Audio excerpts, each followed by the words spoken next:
এই মুহূর্তে দর্শক বন্ধুগণ, উত্তর পূর্বের রাজ্যে ত্রিপুরাতে এক বৃদ্ধ মা, বলাই যেতে পারে বৃদ্ধ, তিনি কি বলছেন?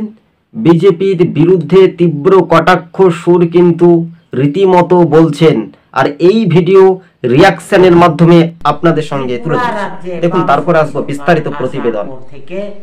এসটি আর এই মুসলিম সম্প্রদায় মানুষ বলিয়া আমরা গণ্য হয়েছি।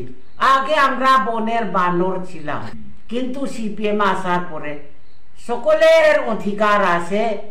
ভিক্ষুক হোক এসডিএম অফিসের এখানে যাইতে পারে, নিজের মনের কথা প্রকাশ করতে পারে, নিজের চাহিদা বলতে পারে।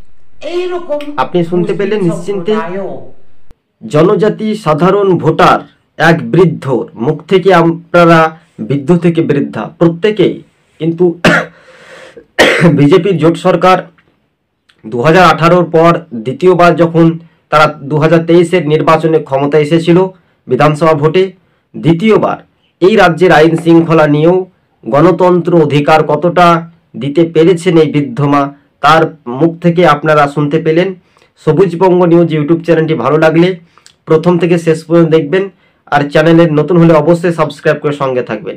একদিকে সিপিএম, কংগ্রেস, বিজেপি, আইপিএফটি মোথা প্রতিটি রাজনৈতিক দলে একটা সোর্স থাকে, তেমনি এই নববর্ষের আমরা যদি দেখি প্রথম দিন থেকেই 2025-এর নতুন বছরে যে একেবারে অগ্রিম আপনাদেরকে শুভেচ্ছা অভিনন্দন জানাই।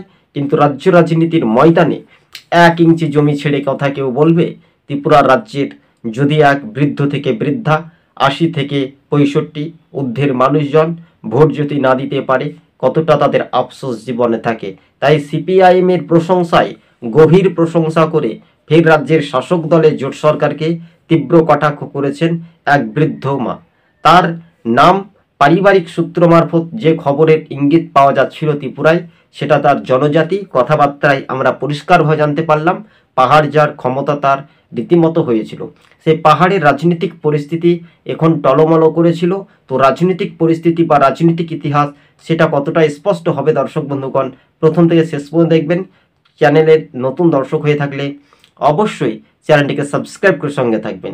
কার্যত রাজনৈতিক ময়দানে রিয়াকশনের মাধ্যমে এই যে আমরা বিভিন্ন ধর্মীয় রাজনৈতিক মেরুকরণের যে সমীকরণ হচ্ছিল, সেটা যদি না ঘটে তাহলে উত্তর পূর্বের রাজ্যে ত্রিপুরায় কতটা তালিবানি থেকে শাসন থেকে সুশাসন, এটা নিয়ে বিরোধী বা শাসক কটাক্ষ সুর করা হয়েছিল। তবে এই বিষয়ে জিতেন্দ্র চৌধুরী বা সিপিএম, কংগ্রেস তাদের কোনো প্রতিক্রিয়া মিলেনি। সোশ্যাল মিডিয়ায় প্রচুর পরিমাণে ভাইরাল হয়েছে দর্শক বন্ধুগণ। আজকে